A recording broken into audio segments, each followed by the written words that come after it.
Anyway, Sylvia Taylor, who's here, she's the author of Beckoned by the Sea. There she is. Thank you, Sylvia. She said it's not a book launch unless you do a reading.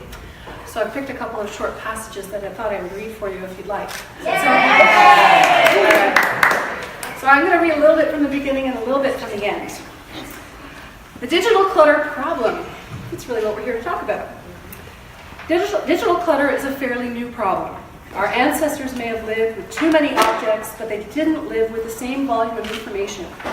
And by ancestors, I mean our parents, just one generation back. Some grew up with analog information and had to adapt to digital living, while others were born into the digital life. For both groups, digital clutter is an artifact of the internet, personal computers, social networking, and smart devices. We now consciously create and unconsciously contribute to terabytes of data every year. Our personal collection of data started slowly, with home and office computers, work previously done by hand or with typewriters, and adding machines moved into word processing and spreadsheets. Files were stored on floppy disks and rudimentary hard drives. In 1993, not that long ago, there were about 600 websites. Early internet adopters may have accessed those first few websites, a bulletin board or two, message boards, and they possibly had an ICQ account. Remember? ICQ? Yeah, there's ICQ in the room. Flash forward, and today we live with what Terry O'Reilly calls too much data smog. We have millions of websites and years worth of YouTube videos to watch, plus social networking and cloud storage. Add to that our mobile phones, tablets, laptops, and smart home devices.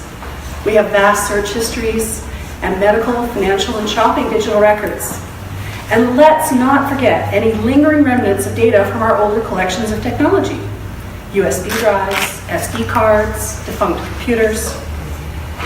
Think back to when you first started using a computer. How much data have you created since then? How much information have you accessed?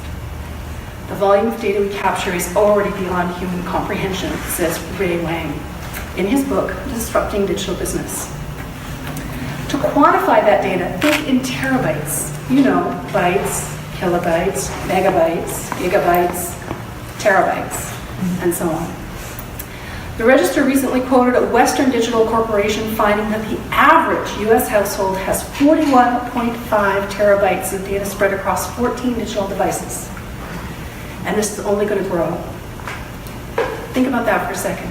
That 41.5 terabytes can hold more than 1 million hours of 1080 HD video, 21 million digital photos of 2 megabytes each, or trillions of pages of text.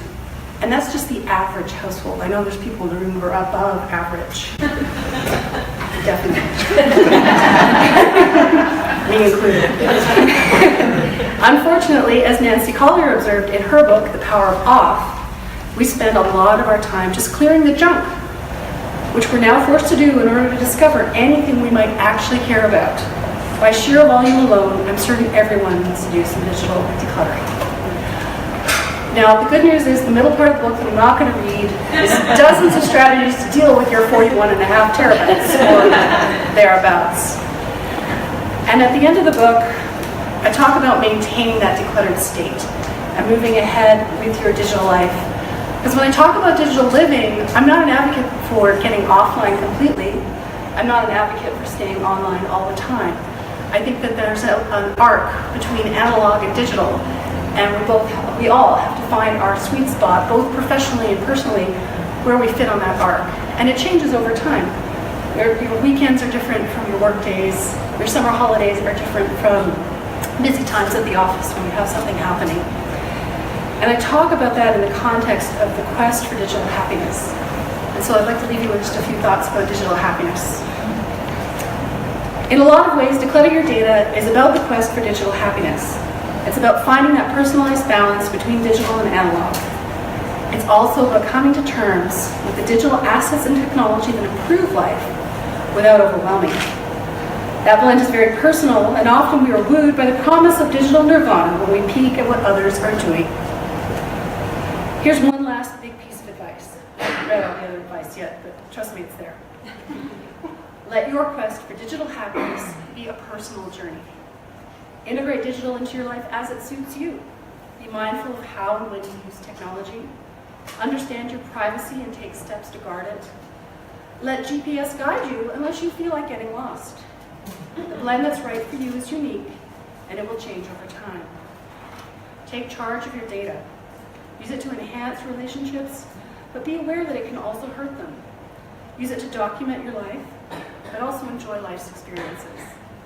Be clear on what you want to say and what you don't. Once you know what you want to say, tell it well. Write, record, photograph to the best of your ability.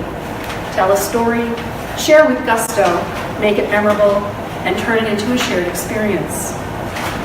Take responsibility for your own digital happiness. This is your quest. You may share the journey with family, friends, or colleagues, but ultimately only you can define your own happiness. Think about what drove you to deal with your digital clutter.